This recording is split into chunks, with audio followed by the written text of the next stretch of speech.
Hello and welcome to explore academy. इस video में हम बात करेंगे pre history of Himachal Pradesh. ध्यान से सुनिएगा, लास्ट तक क्लास में बने रहिएगा। Pre history of Himachal Pradesh, ये आपके सभी एग्जाम, चाहे छोटे बड़े एग्जाम एचएस से लेकर के सभी एग्जाम के लिए रिलेवेंट होगा, क्योंकि यहाँ से एग्जाम में क्वेश्चंस तो आते ही हैं। लेकिन कौन से क्वेश्चन आते हैं, कैसे पुट आउट होते हैं, मेंस में क्वेश्चन यहाँ से आने की संभावना होती है। और इस वीडियो में हम चर्चा करेंगे कैसे प्री हिस्ट्री में कोल, मुंडास हो, मुंडा स्पीकिंग आपने सुना होगा, लेकिन कौन थे वो? हाली, चनाल, निषाद, यक्षास, पिशाचास, दानवाज, दैत्यास, इन सभी की इस वीडियो में डिटेल में बात करेंगे। और आर्यंस का यहाँ पर आना, कहाँ कहाँ पर वो सेटल हुए, वो सब चीज़ें इस वाली वीडियो में डिस्कस करेंगे। हो सकता है ये वाली वीडियो थोड़ी सी लंबी हो, लेकिन आपको अंत तक तो बने रहना पड़ेगा अगर आपको इस टॉपिक की जानकारी चाहिए। अब ये दो तरीके के यहाँ पर वीडियो देखने वाले हो सकते हैं, एक जो स्टूडेंट है, दूसरे नॉन स्टूडेंट। अब ये दोनों के लिए ज़रूरी है, क्योंकि हिमाचल प्रदेश के बारे में आपको पता तो होना ही चाहिए, चाहे वो आप तैयारी कर रहे हैं या फिर नहीं कर रहे हैं। जो भी इस वीडियो पर नए हैं या इस चैनल पर नए हैं, वो पहले वीडियो को लाइक और चैनल को सब्सक्राइब करना ना भूलें, ताकि आने वाली जो वीडियो है वो भी आप देख ही पाएँ। और अच्छा रिस्पॉन्स मिलता है तो हम वीडियो इस पर अपलोड करते ही रहेंगे समय से समय, और ये एप्लीकेशन पर भी आपकी अपलोड हो जाएगी। हमारी जो कोर्सेज हैं वो एप्लीकेशन पर आप देख सकते हैं, जितने भी कोर्सेज हैं उसकी डेमो क्लासेस आपको उपलब्ध हो जाएंगी। उसका लिंक, एप्लीकेशन का लिंक जो है वो डिस्क्रिप्शन में मिल जाएगा। टेलीग्राम का लिंक भी डिस्क्रिप्शन में है, हमारे टेलीग्राम के साथ आप जुड़ सकते हैं। समय से समय आप तक जो भी इंफॉर्मेशन है वो वहाँ से आपको पहुँच जाएगी। खैर, समय बर्बाद ना करते हुए सीधे ही टॉपिक पर आते हैं। तो हिमाचल प्रदेश में यहाँ पर हम ये बात नहीं करेंगे कि सोर्सेज क्या है उसको स्टडी करने के, हिमाचल की हिस्ट्री को स्टडी करने के सोर्सेज क्या हैं। वो हो सकता है लिखित हो, अलिखित हो, तो डिफरेंट हो सकते हैं वो, उनकी हम चर्चा नहीं करेंगे। हम बात कर रहे हैं प्री हिस्ट्री ऑफ हिमाचल प्रदेश, यानी कि जहाँ पर जो सेटल हुए, जो स्टार्टिंग में आप समझिए कि कोई भी ऐसी सभ्यता है उसका कहीं ना कहीं से ओरिजिन तो हुआ ही होगा। जैसे आप बात करते हैं इंडस वैली सिविलाइजेशन की, यहाँ पर बात करते हैं आप महाभारत की, रामायणा की, तो उन सब का जो जिक्र है वो हमें कहाँ से मिलता है? क्या क्या चीज़ें महाभारत से संबंधित थी हिमाचल प्रदेश में, रामायण से संबंधित थी, वेदों पुराणों से संबंधित थी, राक्षस से संबंधित थी, यक्षास से संबंधित थी, तो कैसे वो रिलेशन थे हिल स्टेट्स के या फिर जो हिमालय है उसका? तो यहाँ पर आपने देखा होगा जंगल हैं, भूत प्रेत आपको दिखाई तो देते नहीं है, लेकिन बातें तो आपने सुनी होगी, कहानियां। तो वो डिटेल में यहाँ पर देखते हैं जरा। स्टार्टिंग में यहाँ की जो अर्लीस्ट इनहेबिटेंट थे, अर्लीस्ट इनहेबिटेंट्स, यहाँ पर थोड़ा सा हम स्लो चलेंगे क्योंकि आप वीडियो को फॉरवर्ड भी कर सकते हैं, आपके पास ये ऑप्शन है। तो अर्लीस्ट इनहेबिटेंट्स यहाँ के माना जाता है कि वो कोल्स थे, जो कोल ट्राइब यहाँ पर थे। और उसी कोल ट्राइब को ऋग्वेद में मेंशन किया गया है, या फिर मुंडा स्पीकिंग कोलेरियन ट्राइब यहाँ पर मेंशन किया गया है, जो बुक्स में आपको मिलता है। एग्जाम में क्या आ जाता है? मुंडा स्पीकिंग कोलेरियन पीपल, ठीक है, मुंडा स्पीकिंग कोलेरियन पीपल जो यहाँ पर निवास करते थे। During Rigveda period they were called Dasa, Dasyus, Nishad, Pishach, इन्हीं को ही कह दिया गया। अभी अलग अलग जो भाषा है वो बोलते थे, हो सकता है आप कहें कि वे निषाद जो है वो किस तरीके की भाषा बोलते होंगे। अब रावण जो था, रावणा किस तरीके का, राक्षसों का देवता कहा जाता उसे। अब राक्षस और दानव में क्या अंतर है, दैत्य में क्या अंतर है, यक्षा में क्या अंतर है, तो वो हम इसमें देखेंगे क्या अंतर है उन सबके बीच में। तो अगर देखा जाए, जो यहाँ पर कोल ट्राइब रह रही थी उस वक्त के, जो लोग यहाँ पर रह रहे थे, चाहे वो यक्षास जैसे भी लोग थे, तो वो कैसी भाषा करते थे? मुंडा स्पीकिंग कोलेरियन पीपल। उनको वेदा में क्या कहा गया है, या ड्यूरिंग वैदिक पीरियड, वैदिक पीरियड में देवर नाउन एज दास, दस्यूज, इस तरीके के नाम, दास हो गया, दस्यु हो गया, हाली हो गया, डूम हो गया, हाली, डूम, डूम्स, चनाल, आपने ये नाम आज भी सुने होंगे, क्योंकि कुछ ना कुछ ट्रेडिशन तो आज तक भी रहेंगे। वैसे ही करके अगर यह देखा जाए, चमांग और दमांग, चमांग दमांग जो आपके किन्नौर और लाहौल स्पीति में है, इन्हीं के रेमिनेंट उनको भी कहा जाता है चमांग और दिमांग। ये क्वेश्चन भी आया हुआ था, चमांग and दमांग।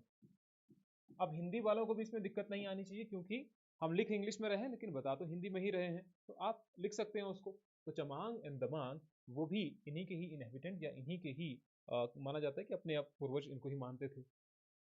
चमांग and Damang in Kinnaur and Lahaul Spiti. अब जो सेकंड माइग्रेंट यहाँ पर आए वो थे यहाँ पर मंगोलियन पीपल। इसकी चर्चा हम इसलिए कर रहे हैं क्योंकि ये वाला जो सेक्शन है वो हमें थोड़ा सा और डिटेल में जानना है।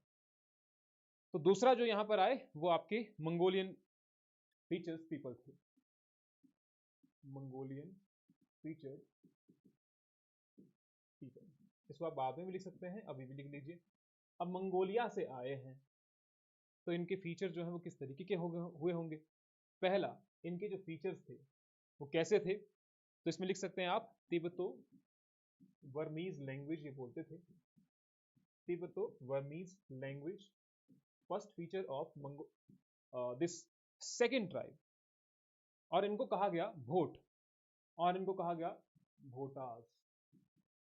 किरातास भी कहा गया, लेकिन वो किरातास जो है वो अलग है, इनकी बात हम करेंगे। तो इनको कहा गया भोटास। और इनका जो फीचर था, एक तो ये हो गया तिब्बतो बर्मीज लैंग्वेज, दूसरा फीचर था लेमेस्टिक बुद्धिज्म। लेमेस्टिक बुद्धिज्म को अपनाते थे ये लोग। तीसरा, शिफ्टिंग कल्टीवेशन, जो कि हर एक ट्राइब का ही मेन हिस्सा रहा है कि शिफ्टिंग कल्टीवेशन का हो, रेयरिंग एनिमल्स को हो, पशुपालन हो, तो वो मेन हिस्सा हर एक ट्राइब का तो रहा ही हुआ है। तो ये वाला किस्सा तो हमने दूसरा कहा, जो आर्यन से उनकी एंट्री कैसे हुई वो वाला किस्सा भी, और साथ ही साथ में ये वाला जो अलग अलग मैंने आपको बताया कि वैदिक पीरियड में दास ऋषि निषाद जो थे ये आखिरकार कौन थे, इनकी ही बात करते हैं फिर से जाकर के। इसको अभी वाला सेक्शन रहने दो, मैं आपको ऐसे ही बता दिया जस्ट आपकी जानकारी के लिए। सेकंड माइग्रेंट जो हिमाचल प्रदेश में आए, पहला तो यहाँ पर कोल ट्राइब ही थे और उनके वैदिक नाम जो हैं वो अलग अलग हैं, किस तरीके से वो थे। वैसे ही करके जो दसाज हैं, दसाज हैं, एक और आपने नाम सुना होगा ब्रत्यास, ब्रत्यास। असुरा भी आपने सुना होगा, असुरास। देवर ड्यूरिंग इंडस वैली सिविलाइजेशन, उनके टाइम पीरियड में ही जो नागा कल्ट है हिमाचल प्रदेश में, या कहें हम शिवा एंड नागा कल्ट का उदय होता है इन हिमाचल प्रदेश ड्यूरिंग दसास, ब्रत्यास और असुरास। दसास क्या है? दसास ने हिमाचल प्रदेश में अपने आप को ऑर्गेनाइज कर लिया था। उस वक्त तक, इंडस वैली सिविलाइजेशन तक, इन्होंने अपने आप को ऑर्गेनाइज कर लिया था, फोर्टिफाइड कर दिया था, फोर्टिफाइड कर दिया था, किलेबंदी कर दी थी। आपस में वो मेलभाव रखते थे कि भैया कोई भी बाहर से अटैक कर रहा है तो उसका वो जवाब भी दे सकते थे, जैसा कि बाद में जवाब देते हैं। जो शांबर और दिवोदास की कहानी है वहां पर ये जवाब देते हैं। तो इन्होंने, दसास ने अपने आप को ऑर्गेनाइज कर दिया, फोर्टिफाइड कर दिया, एडवांस हो चुके थे तब तक ये। ब्रत्यास का मतलब ये है जो आउटकास्ट थे, जो वैदिक टाइम पीरियड में देवर आउटकास्ट, आउटकास्ट पीपल, जो लगभग जंगलों में ही रहते थे। अब जंगल ज्यादातर कहाँ पर थे? ऐसा नहीं है कि और जगह जंगल नहीं थे, क्योंकि हम बात हिमाचल में कर रहे हैं तो हिमाचल प्रदेश में जहां पर घने जंगल हैं, और भूत प्रेत कहाँ पर मिलते हैं? जहां पर आपको लगता है कि भैया यहाँ पर तो कोई रहता ही नहीं है। अब शहरों की बात कर ले, वहां पर तो भूत प्रेत कम ही रह गए हैं ना, वहां तो इंसान भूतों से खतरनाक हो गए हैं। लेकिन जो लोग, आप आजकल भी जंगल में जाते हैं तो वहां पर आपको लगता है कि यहाँ पर कुछ ना कुछ आत्माएं तो हैं, कुछ ना कुछ तो ऐसा डराने वाला है। कहीं पर आप घूमने जाइए और पूरा जंगल ही जंगल है। आपने स्टोरी सुनी होगी कि उस जंगल में अकेले मत जाना, भूत होगा। तो वैसी ही कहानी यहां पर भी है। तो ब्रत्यास की अगर बात की जाए, they were outcast people who lived in forest, वैसे ही कहानी आपकी निषाद की भी है, उसकी चर्चा हम करेंगे। इन्हीं का जो किंग था, आगे दसास का जो किंग था, द किंग वॉज शांभरा। इनका किंग जो आगे था शांभरा। इसके 99 फोर्ट थे, इसके 99 फोर्ट थे, लेकिन कहां पर थे उसकी चर्चा हम करेंगे जब जो दोनों के बीच की कहानी है उस पर चर्चा करेंगे। यहां पर क्वेश्चन क्या आता है कि who were the other chief of Dasas. ऐसा तो है नहीं कि एक ही चीफ होगा, राजा तो था ठीक है, 99 फोर्ट थे उसके, शांबरा के, किंग शांबर के, लेकिन कुछ अदर चीफ भी तो थे। तो उस अदर चीफ में क्या क्या आएंगे, एक मिनट, अदर चीफ में यहाँ स्पेलिंग ही गलत लिख दी। अदर चीफ में दो तीन हैं जो आपको नाम याद रखने हैं, एक आपका चामूरी, एक आपका दूनी, चामूरी, एक आपका दूनी और एक आपका पिपरू। और भी है, सूचना है अगर याद रहता है तो। देवर अदर चीफ ऑफ दसास, क्योंकि दसास तो आपको नाम, एक नाम तो पता ही है, लेकिन बाकी के नाम भी आपको पता होने चाहिए। धीरे धीरे क्या होता है, कुछ का मानना यह है कि ये जो दस्यु थे या दास थे, ये धीरे धीरे during the Indus valley civilization और उसके बाद ये आर्यन के साथ सम्मिलित हो गए। कुछ का मानना ये है, कुछ का मानना ये है कि ये लोग थे, ये अलग रहे थे उनसे, तो ऐसा भी आप लिख सकते हैं। और किसके एफर्ट्स के कारण इनका आर्यन जो ट्राइब थे उसके साथ सम्मिलित हुआ, तो वो थे आपके Rishi Vishwamitra. Due to the efforts of Vishwamitra, Rishi Vishwamitra. Rishi Vishwamitra के एफर्ट्स के कारण धीरे धीरे क्या होता है, इनके एफर्ट्स थे और दसास का ये मर्ज हो जाते हैं with Aryan tribe.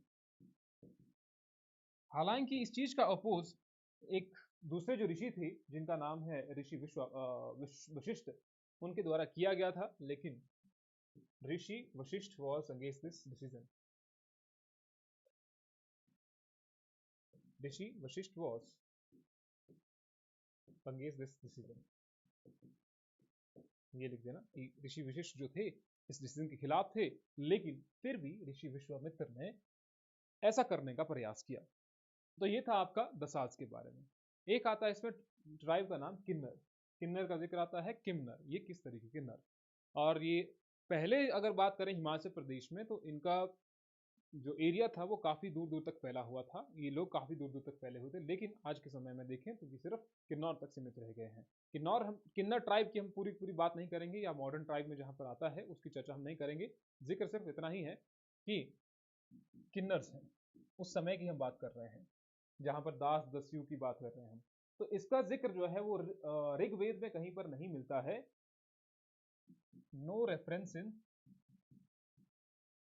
Rigveda. Question ऐसे भी आ सकता है, वे ऋग्वेद में उसका जिक्र है कि नहीं है, तो नहीं, इनका जिक्र जो है वो ऋग्वेद में नहीं दिया गया है। राहुल साकृत्यानंदन आपने नाम सुना होगा, तो राहुल साकृत्यानंदन ने बिलीव किया कि ये जो नाम है ये दिया गया था उनके लिए जो इंस्लेव्ड पर्सन थे, जो दसास में भी इंस्लेव्ड पर्सन थे। आप मुझे कमेंट सेक्शन में बताइएगा कि राहुल साकृत्यानंदन, साकृत्यना स्पेलिंग है SANKRITYAYAN, इनकी बुक कौन सी है। तो इन्होंने माना कि द किन्नर्स वर इंस्लेव्ड दसास या दस्यूस, जो दसास थे, जो इंस्लेव्ड थे, उन्हें उन्होंने किन्नर माना है। आज की डेट में पहले तो ये गंगा से लगभग चंद्रभागा के बीच में रहते थे, लेकिन आज की डेट में उतना है नहीं, लगभग किन्नौर तक ये है। नेक्स्ट है आपके पास किरातास। किरात का जो मेंशन किया गया है, they are mention as the one of the low caste people, और किसके साथ में, किरातास। इनका जिक्र कैसे मिलता है आपको, है तो ये भी लो कास्ट, क्योंकि जितने भी लोगों के बारे में हम अभी पढ़ रहे हैं वैसा ही होगा कि लो कास्ट के पीपल होंगे या फिर कुछ ऐसा होगा। हायर कास्ट की बात जब आएगी तो उसमें कुछ सुप्रीमेसी आएगी, उनमें ये पता लगेगा आपको कि उनके कुछ कस्टम्स होंगे और वो कस्टम्स भी सुप्रीम होंगे जब हम हायर कास्ट की बात करेंगे। अभी तो हम लो कास्ट की बात कर रहे हैं। लो कास्ट कितना ही हो सकता है, कुछ छोटे मोटे काम कर रहे होंगे, दूसरे का काम कर रहे होंगे, जंगलों में रह रहे होंगे। लो कास्ट का जिक्र जो है वो कुछ इस तरीके से ही आता है कि उनका कोई ऑर्गेनाइज्ड जो तरीका था रहने का वो नहीं था, वो देवता को उस तरीके से नहीं मानते थे जिस तरीके से आर्यंस फिर आए, उन्होंने वो प्रथा शुरू की, पूजा पाठ की, बलि की। वो सब चीजें जो है वो हायर कास्ट के बाद आती हैं, अभी वो ऑर्गेनाइज तरीके से नहीं है। तो ये कैसे थे लो कास्ट, और इनका जिक्र हमें मिलता है अलॉन्ग साइड विद, ये है आपका कैवर्तास। ये कैवर्तास कौन थे, तो कैवर्तास वैदिक में हमें नाम मिलता है इन्हीं का, निषादास, निषाद के साथ मिलता है कि वे ये जो लोग थे वो निषादास ही थे। तो Kaivartas and Chandalas in the history of Kashmir. History of Kashmir में इनका जिक्र हमें इनके साथ मिलता है, चांडाला और कैवर्तास के साथ मिलता है। तो इसका मतलब ये है कि भैया ये कुछ लो कास्ट से संबंधित लोग हुए होंगे जिनका संबंध हमें यहाँ पर चांडाला के साथ मिलता है। अगर आपको कैवर्तास पता नहीं लग रहा है तो चांडाला तो पता होगा आपको। महाभारत में एक जिक्र मिलता है जहां पर नाम थोड़ा सा बड़ा है, मैं आपको बता देता हूं। ये स्पेलिंग है GIRI, गिरी गेह, ये है VARA नी वासिना, ये स्पेलिंग है। ये महाभारत में जिक्र मिलता है। महाभारत कैरेक्टराइज देम एज ये गिरिगेह वरा निवासिना, कि कहीं किसी रीजन के ये रहने वाले हो। वासिना का मतलब यही होगा यहाँ पर, जो आपको नाम से ही पता लग रहा है। तो गिरी गहरा वारा निवासिना, तो ये महाभारत में जिक्र मिलता है। महाभारत मेंशन देम एज और कैरेक्टराइज देम एज गिरिगेह वारा निवासिना। एक और भी है जिसमें आपका है किराता अर्जुनिया, नाम ही याद रखने हैं आपको क्योंकि बड़े बड़े थोड़े से नाम हैं, तो आप याद रख सकते हैं। किराता अर्जुनिया, अर्जुन का जिक्र आया है और किराता का जिक्र आया है, दो चीजों का जिक्र ही है। तो इसका मतलब दोनों के बीच में लड़ाई हुई होगी और उस लड़ाई का जिक्र कुछ इस तरीके से बताया गया है। किरात का बताया गया है और अर्जुन के बारे में बताया गया है। और ये किसका है, लिखा हुआ किसका है? This is the classic of Bharvi, classic of Bharvi. और इसमें हिस्ट्री के बारे में बताया गया है कि अर्जुन और किरातास के बीच में कुछ एक लड़ाई हुई थी। हम पढ़ते हैं ना हिमाचल प्रदेश में किरातास के बारे में, तो किरात, तो उसका जिक्र महाभारत में कैसे आया हुआ है, कैसे अर्जुन के बीच में युद्ध हुआ था उनका। इनके पास एक वेपन होता है, the weapon is like khukri. Khukri का नाम सुना होगा आपने, पुराने टाइम में आपने सुना होगा जब बहादुर यहाँ पर आते थे, आपने वो खुकरी होती है इनके पास, मार देंगे। तो बस वही वाली खुकरी जो है इनका वेपन था उस वक्त तक जब ये यहाँ पर थे। तो किराता अर्जुनिया आपको याद रखना है, एक गिरिगेह वारा निवासिना, द पावरफुल वेपन जो इनके पास ये था। एंड ये ज्यादातर फ्रूट्स या फिर रूट्स, पौधों की वो खाते थे और पेड़ों की छाल जो है उसको पहनते थे। उसको पहन करके, यानी कि इनके पास कोई प्रॉपर पहनने का तरीका जो था वो तो था नहीं, यही इनके पास जो था। ठीक है, साथ ही साथ में इसके अलावा आपको पता होना चाहिए नागास के बारे में। अब नागास पता है आपको, नागास, लेकिन किस तरीके से? नागास यानी कि जो सांप की पूजा करते हैं। अब सांप की पूजा करते हैं, उनके ऊपर एक एम्पायर भी खड़ा किया होगा, तो ये एम्पायर है। एक नाम आपने सुना होगा बासुकी का, बासुकी नाग का आपने नाम सुना होगा। आपने नाम सुना होगा काली का, वसुनाग का आपने सुना होगा ना नाम, कि कृष्ण जब जाते हैं खेलने जाते हैं तो वसुनाग। आपने सुना होगा काली का नाम सुना होगा आपने, या फिर किसी ने और नाम सुना होगा ताक्षाका। दे वर सम ऑफ द मेजर रूलर जिन्होंने अपना एम्पायर खड़ा किया। नागा रूलर थे ये, नागा रूलर जिन्होंने अपना एम्पायर खड़ा किया। और ये कब की बात है? During Mahabharat period, during Mahabharat period. तो ये उस वक्त की कहानी है। इसके बाद 3rd सेंचुरी BC में भी इनका, AD में भी इनका जिक्र मिलता है। 3rd सेंचुरी AD में जिक्र मिलता है। और ये जिक्र क्यों मिला 3rd सेंचुरी AD में? क्योंकि उस वक्त तक जो कुषाणा एम्पायर था उसका डिक्लाइन हो चुका था। अब कुषाणा एम्पायर का डिक्लाइन हुआ है तो इसका मतलब कुछ एक नए एम्पायर का यहाँ पर उदय होगा। तो वैसे ही जाकर के 3rd सेंचुरी AD में इनका एक राजा था जिसका जिक्र मिलता है भारवा किंग। ये इन्होंने अपना एम्पायर खड़ा किया, मध्य प्रदेश का एक स्थान था वहां पर। तो यहां पर इनका जिक्र फिर से मिलता है, देव नागा रूलर्स। ये आप सर्च भी कर सकते हैं कि 3rd सेंचुरी ईसी में किस वाले रीजन में नागा एम्पायर का फिर से उदय होता है? तो ये वाला उदय था। एक आता है जिक्र खशास का। अब क्योंकि खशास का जिक्र बहुत थोड़ा सा लंबा है, वो आर्यन से रिलेटेड है, इसलिए हम उसकी चर्चा थोड़ी देर में करेंगे। आपने नाम सुना होगा पिशाचास का। पिशाच आपने नाम सुना होगा, पिशाचास। पिशाच का मतलब ये है जो रॉ फ्लैश कंज्यूम करते हैं, यानी कि कच्चा मीट, कच्चा मीट खा लिया, किसी इंसान को ही खा लिया, ऐसे ही कह रहा हूँ, कच्चा मीट खा लिया तो उसे आप कहेंगे पिशाच है। ये राक्षस अलग है, दैत्य अलग है, दानव अलग है। तो पिशाच का मतलब ये है कि जो रॉ फ्लैश को कंज्यूम कर रहे हैं उन्हें आप पिशाच कहते हैं। और ये किसने बताया? ग्रेविसन्स थे, उनने बताया ये, लेकिन आपको याद रखने की वो जरूरत नहीं है। इनको हम कहते हैं कि ये ह्यूमन ही थे, बाद में जाकर के ये इनका जो नेचर है वो थोड़ा सा चेंज हो जाता है, इनको हम राक्षस मानने लग जाते हैं, राक्षस प्रवृत्ति की मानने लग जाते हैं, दुष्ट मनुष्य इनको मानने लग जाते हैं कि प्रीवियस जो जन्म मिला था उनको, उस जन्म में ये दुष्ट मनुष्य रहे हैं और अगले जन्म में ये पिशाच बन जाएंगे। वैसे ही आप देख लीजिएगा, तो अगर आप लोगों का है ऐसा कि इस जन्म में थोड़े से ठीक नहीं है तो अगले जन्म में क्या पता पिशाच बनना पड़े, है ना। ये पिशाच जो होते हैं they are generally against human.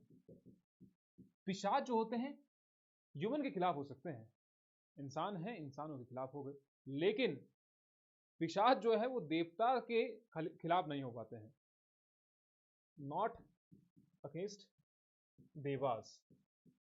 जो भी सुपीरियर देवा होगा, जो भी सुपीरियर होगा उसके खिलाफ ये जा नहीं पाएंगे।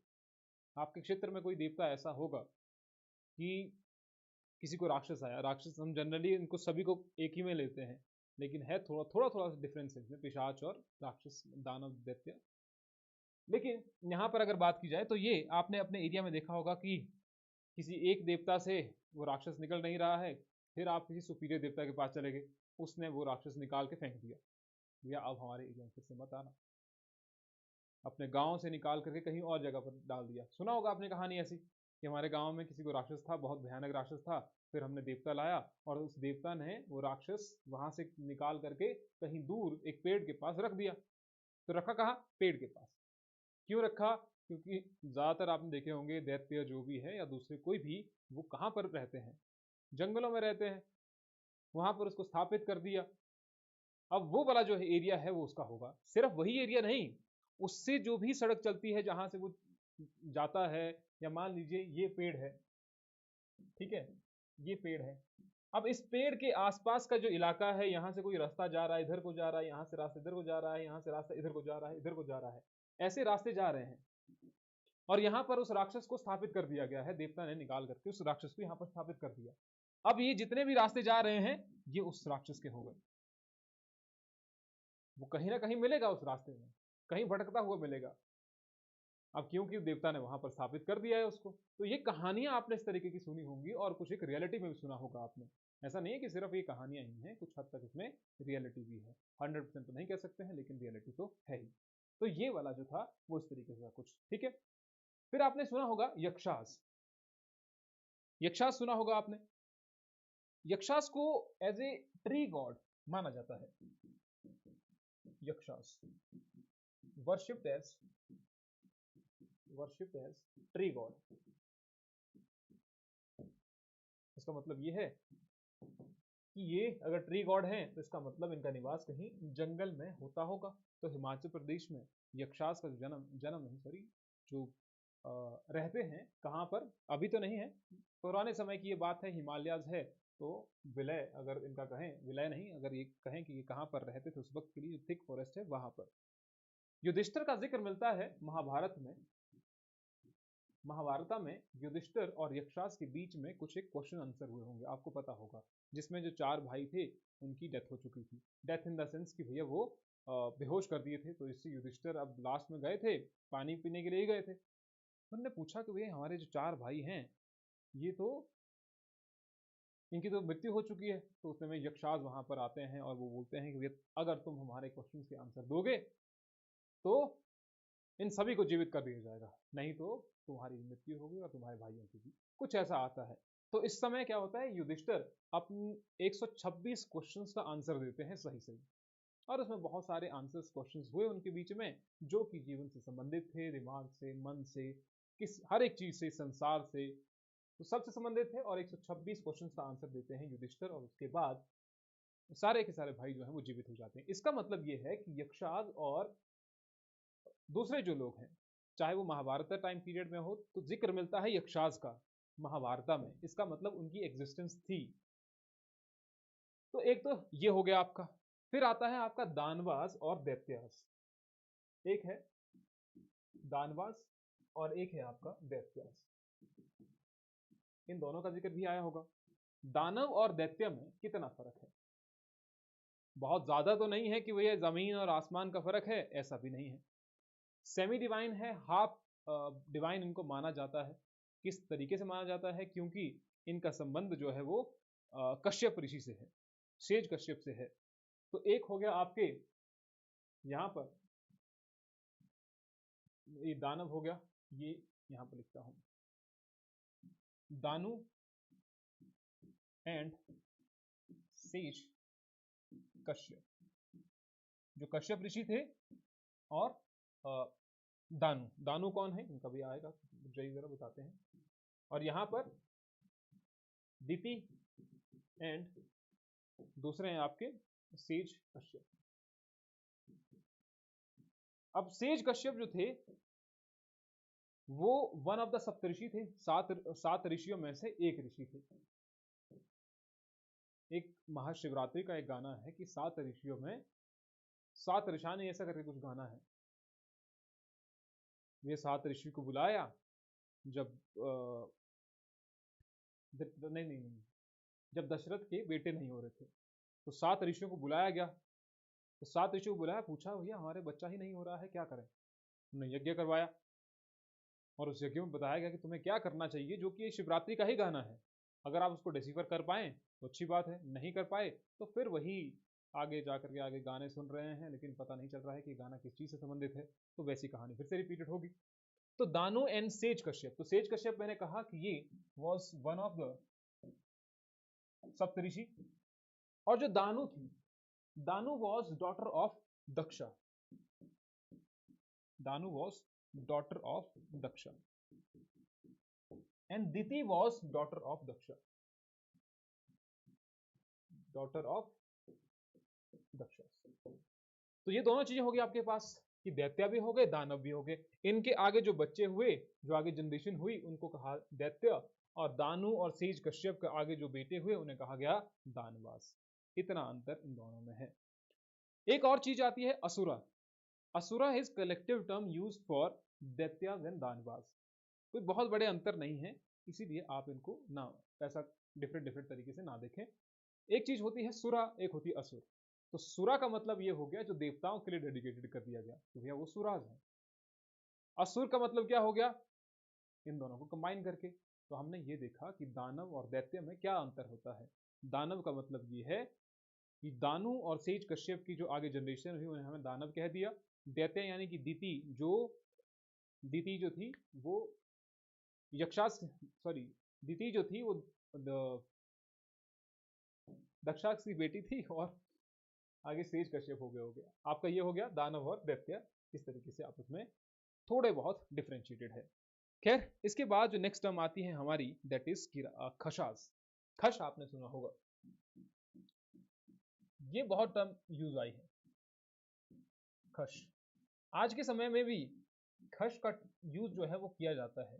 ये आपने ज्यादातर देखा होगा अपर शिमला में, अपर शिमला वाले एरिया में खश का आपने नाम सुना होगा, जिनको आज के समय में राजपूत भी कहा जाता है, जिनको आज की डेट में क्षत्रिय भी कहा जाता है। तो ये नाम आपने आज की डेट में सुना होगा।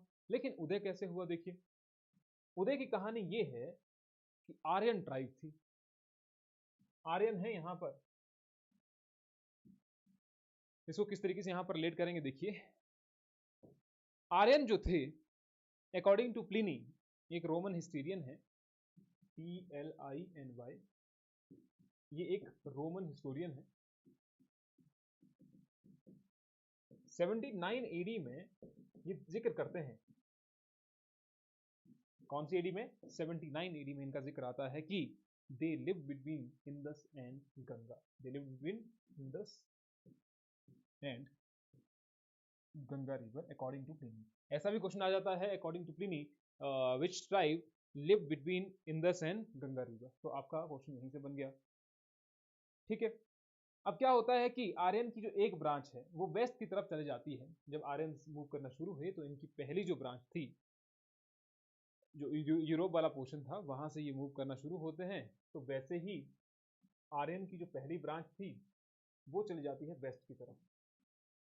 अगर आपने देखी होगी सीरीज वाइकिंग्स, वाइकिंग सीरीज है, बहुत अच्छी है वाइकिंग्स, देखना चाहते हैं तो देख लीजिए, आपको मिल जाएगी, सर्च कर लीजिएगा एक बार। उसमें आपने रिलेट करना है कि किस तरीके से सोसाइटी जो थी उस वक्त काम करती थी। आपने आज के समय में उसको रिलेट किया होगा कि आप किसी के पास जा रहे हैं, बुजुर्ग के पास, आप पूछ रहे हैं कि हम क्या करेंगे, क्योंकि उस समय ये पता नहीं था कि इसके आगे क्या है। आज की डेट में तो हमें पता है कि कहाँ पर कौन सी चीज़ है, यहाँ पर इंडिया है, यहाँ चाइना है, पाकिस्तान है, स्पेन है, यूएस है, तुर्की है, सब चीज़ आज पता है, लेकिन उस समय ये पता नहीं था। तो वैसे ही आर्यन यहाँ से निकले अपने घर से, क्योंकि हम देखते हैं कि कहाँ पर क्या चीज़ें हैं, कहाँ से क्या चीज़ें हम अपने घर में ला सकते हैं, क्या इस समुद्र के पार भी कोई दुनिया है। तो वैसे ही ये लोग यहाँ से निकल गए वेस्ट की ओर, चलते गए आगे पहुंच गए स्पेन तक। तो एक चीज तो ये चली गई, है ना। दूसरा क्या होता है, दूसरी जो इनकी ब्रांच थी, यानी कि कुछ एक लोग जो थे, ये समझ लीजिए कि 10 से 20 लोग यहाँ चले गए, मान लीजिए ये चले गए यहाँ पर। वैसे ही 50 से 100 लोग यहाँ की तरफ आ गए। वैसे ही तीसरी ट्राइब होगी, कुछ तीसरी इनकी ब्रांच होगी, बोले भैया यहाँ से हम लगभग 50 से 100 लोग यहाँ चले गए। तो 3 डायरेक्शन में ही चले गए, कुछ इस तरफ चले गए, कुछ इस तरफ चले गए, कुछ इस तरफ चले गए। कहाँ कहाँ पर गए? तो पहली ट्राइब आपकी स्पेन चले गई, इसका कोई जिक्र नहीं है, हिमाचल से संबंधित है नहीं। दूसरी ट्राइब देखिए क्या करती है, इनकी जो दूसरी ब्रांच होती है, ये मूव करती है साउथ ईस्ट डायरेक्शन में, साउथ ईस्ट, ठीक है, साउथ ईस्ट ही हुआ, हाँ साउथ ईस्ट डायरेक्शन में ये मूव करती है। देखिए ये आपका ईस्ट हो गया, ये वेस्ट हो गया, ये नॉर्थ हो गया, ये साउथ हो गया।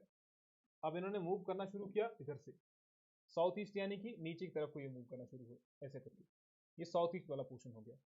अब साउथ ईस्ट में अगर बात करें तो यहाँ पर इनका पामीर नॉट आएगा।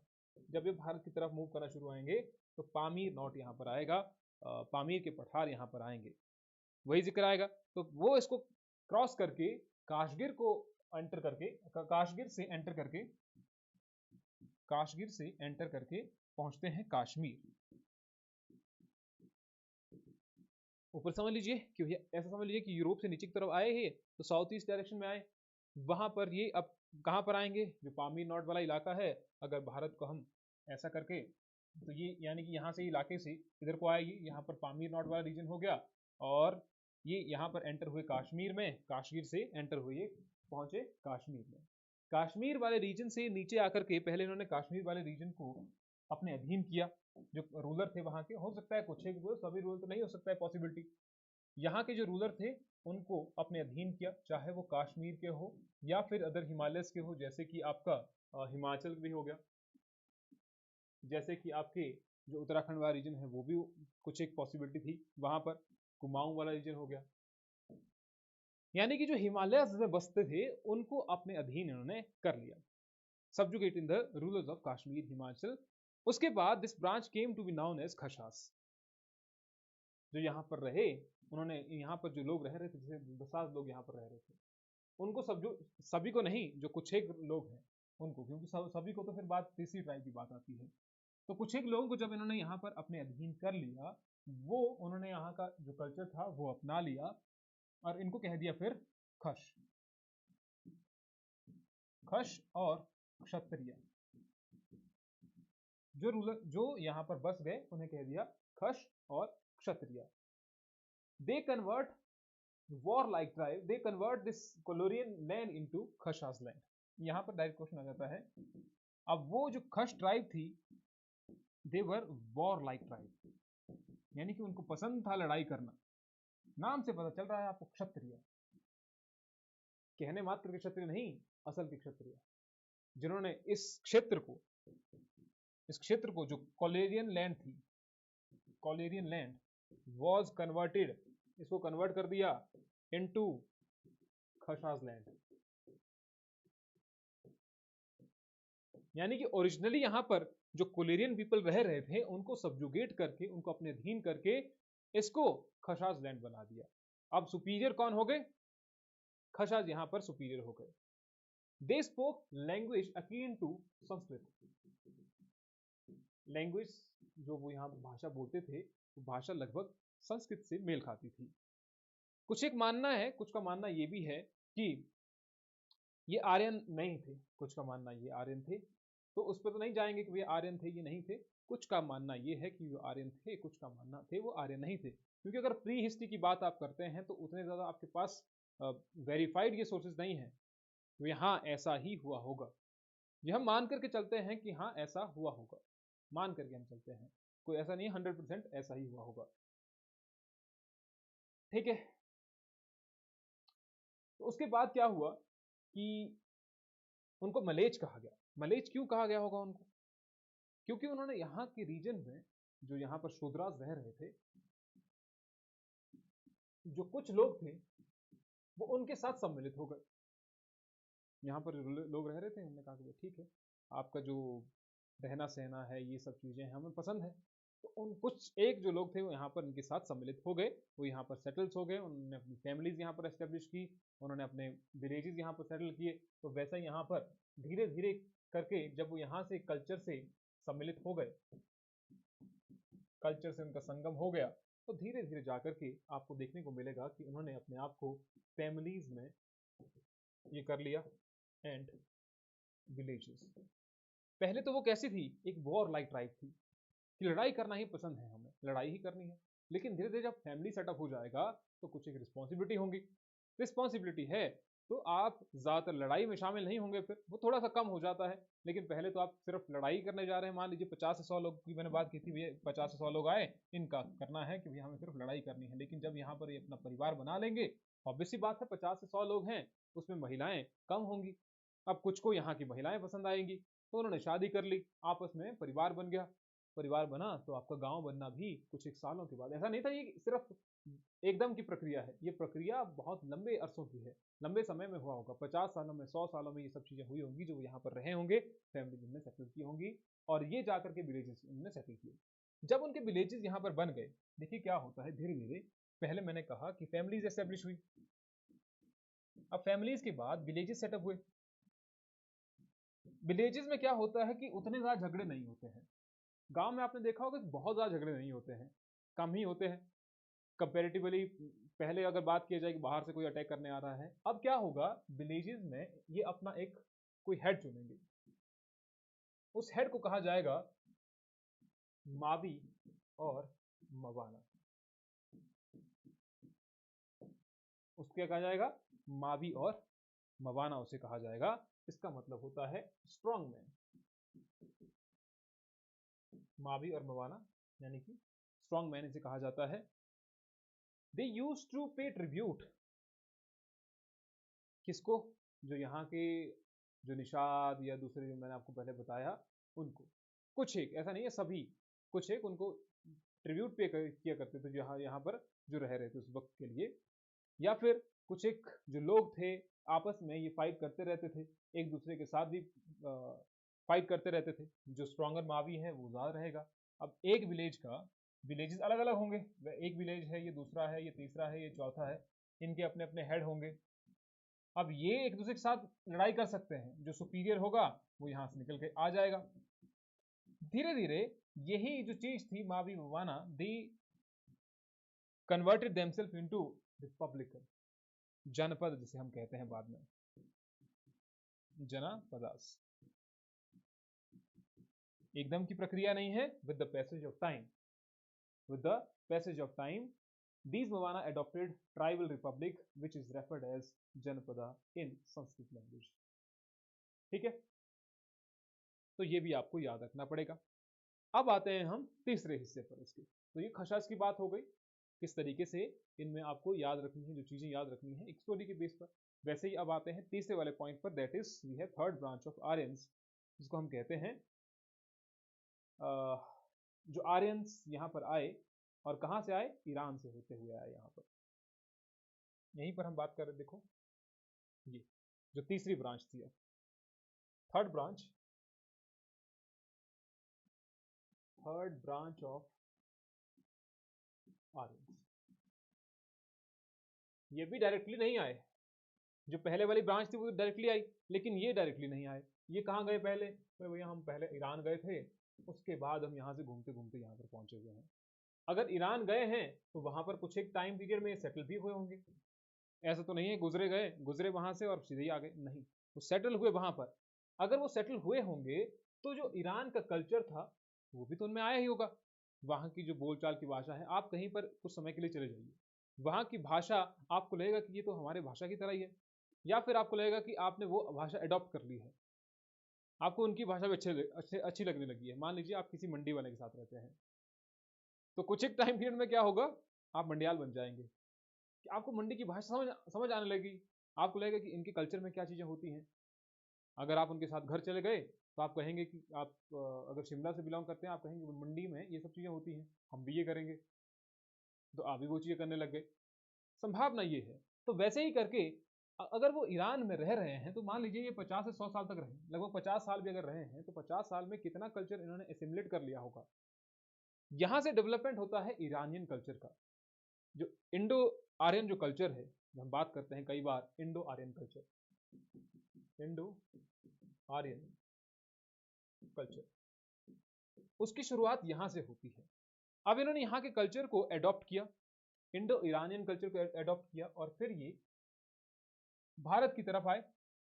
अब भारत की तरफ ये एंटर कहां से हुए, ये एंटर होते हैं हिंद कुश माउंटेन से। पहले हमने देखा पामीर नॉर्थ से लेकर के, ठीक है, तो ये एंटर कहां से होते हैं, पामीर नॉर्थ से। ये हमने बना दिया यहाँ पर, सॉरी हिंद कुश माउंटेन रेंज, ये हिंद कुश माउंटेन रेंज है, तो यहाँ से इनकी एंट्री होती है, हिंद कुश माउंटेन रेंज। ये मैं ऐसे बना रहा हूँ जस्ट आपको ये करने के लिए, ठीक है, आपने अच्छे से बनाना है तो बना दीजिएगा। तो हिंद कुश माउंटेन रेंज से इनकी एंट्री होती है भारत में। अब इनके पास एक कल्चर भी है ना, एक कल्चर भी है, और साथ ही साथ में इनके पास सेना भी है, भरपूर जो सेना है।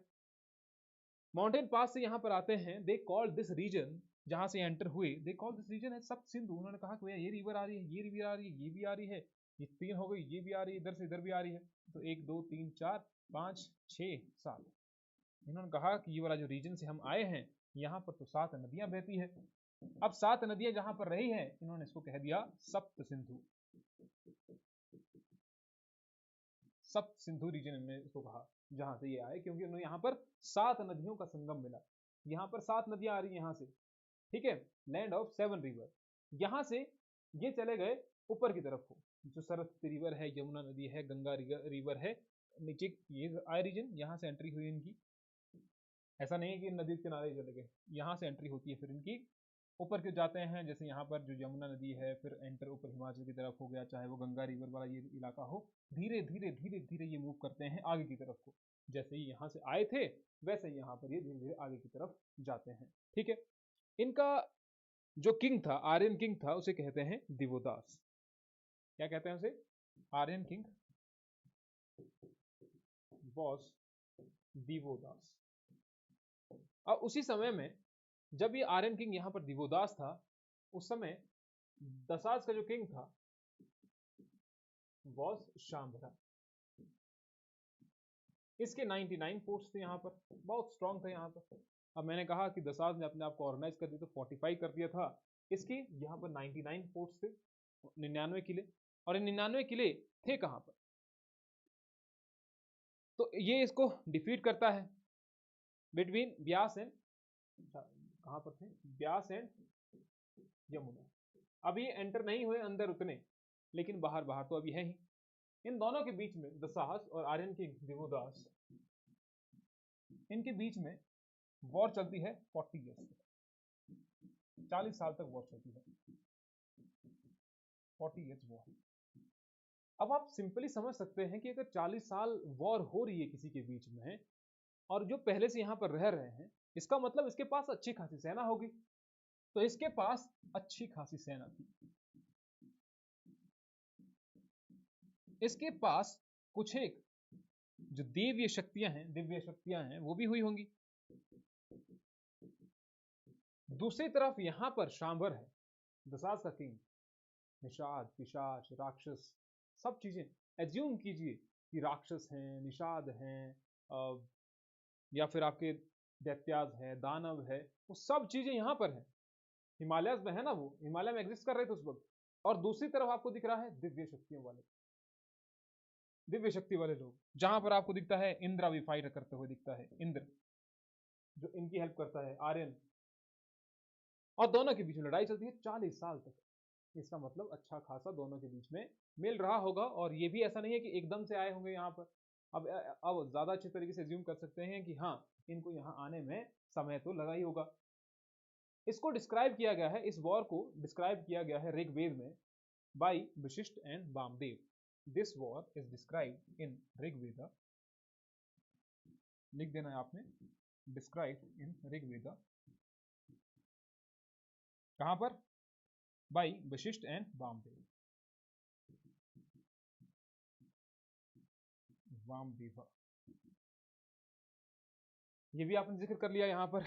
उसके बाद जब ये हार जाता है यहां पर, आफ्टर दिस डिफीट,